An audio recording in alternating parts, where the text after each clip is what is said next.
Elle pourrait aller très vite avec des élections régionales et départementales avant l'été 2015. Est-ce que c'est un scénario possible selon vous? C'est un calendrier très difficile à tenir si on veut faire une vraie réforme territoriale. Ou alors ça veut dire que le gouvernement ne souhaite pas de dialogue, ni avec l'Assemblée nationale, ni avec le Sénat. Or, le Sénat a cette responsabilité territoriale. Vraiment, je rejoins ce qu'a dit le président de la commission spéciale, Jean-Jacques Hyest, dans une lettre récente au Premier ministre. On ne peut pas, sur un tel débat qui est nécessaire pour le pays, le faire à la va-vite au prétexte d'un calendrier électoral ou d'une angoisse de décision du Conseil constitutionnel. Mais il faut un an entre une nouvelle circonscription et un vote dans cette circonscription. Ça n'est pas constitutionnel, mais c'est, j'allais dire, de pratique habituelle. Or, nous voyons bien que si nous avons des élections régionales au mois de juin, comme la semaine dernière l'a été annoncé, mais comme les annonces, on est à la 5e annonce sur la réforme territoriale, et que les annonces montrent une espèce de confusion. Si nous prenons aujourd'hui la réforme territoriale dans son ensemble, on ne sait pas quelles sont les compétences des régions, quelles sont les compétences des départements. Le découpage cantonal est toujours, pour un grand nombre de cantons, devant le Conseil d'État.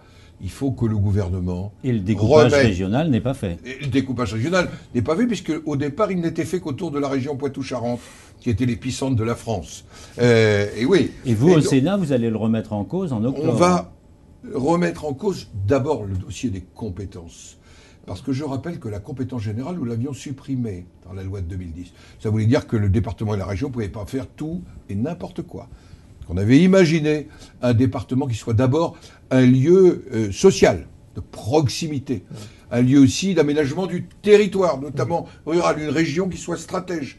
Tout ça, il faut que nous le connaissions. Les citoyens vont-ils voter pour des régions dessinées dans l'approximation d'un lundi après-midi, sans savoir quelles seront les compétences des régions?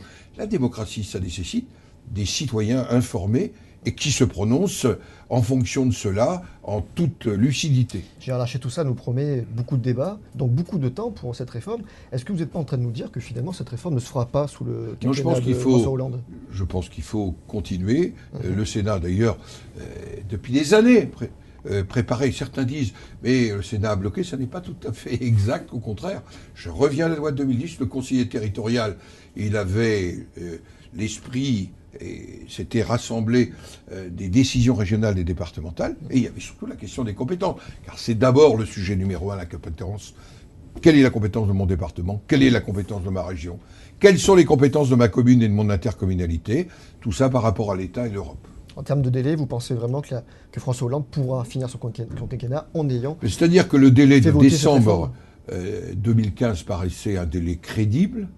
Celui du printemps 2015 m'apparaît un délai... D'ailleurs, les présidents socialistes des régions disent que ça n'est pas possible. Vous savez, avec Philippe Richert, le président de la région Alsace, nous avons regardé les choses, d'autant que Philippe Richert, avec beaucoup de courage politique, relance le Conseil d'Alsace. Ce qui démontre d'ailleurs que le seul qui a aujourd'hui des propositions concrètes sur un territoire n'appartient pas à la majorité. Eh bien, Philippe Richert, dont regardions le décompte, c'est quasiment impossible si on veut faire une réforme sérieuse, qui est le fruit d'un débat démocratique, donc devant le Parlement, et qui puisse être appliquée. Justement, sur la méthode, vous semblez beaucoup critiquer la méthode, peut-être plus que le fond, parce que l'accord de simplification de notre institution territoriale, vous savez, vous approuvez de la logique. Le territoire, c'est un lieu d'accroche pour les citoyens. La méthode, quand on a changé 4 fois de projet, Madame Lebranchu va bientôt nous présenter le 5e projet. Je dois dire que le président de la République, début 2014 à Tulle, se fait le chantre du département. Le Premier ministre, en avril, nous fait disparaître le département. Et voilà que fin août, pour des raisons d'équilibre politique au sein du nouveau gouvernement Valls, on dit au président des radicaux de gauche, finalement, il restera des départements ruraux. Tout ça nécessite... Alors, on peut évoluer, on peut s'interroger, mais tout ça, ça nécessite une réflexion sérieuse et en profondeur. Sur la question des départements, est-ce que l'UMP est très au clair? Parce qu'on entend un certain nombre de responsables du parti dire il faut les supprimer, et au Sénat, on dit il faut les garder. L'UMP au Sénat est très clair sur ce sujet. Nous pensons que le département est nécessaire. Et hier, où parfois Alain Juppé a exprimé des choses. Je rencontrais des collègues de la Gironde à Bordeaux, et ils me disaient qu'au fond, sur une région qui sans doute pourrait être plus grande, une Aquitaine élargie, la nécessité départementale se fait encore plus jour à la lumière des rencontres qu'ils ont avec les élus locaux.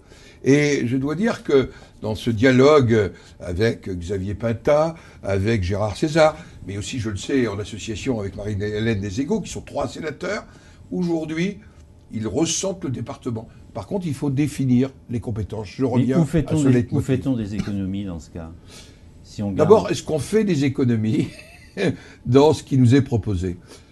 C'est la compétence qui est le cœur de l'économie. Vous voyez bien, M. Le Guen nous a avancé des chiffres approximatifs, jusqu'à 20 milliards on a été. Tout ça sans étude d'impact réelle.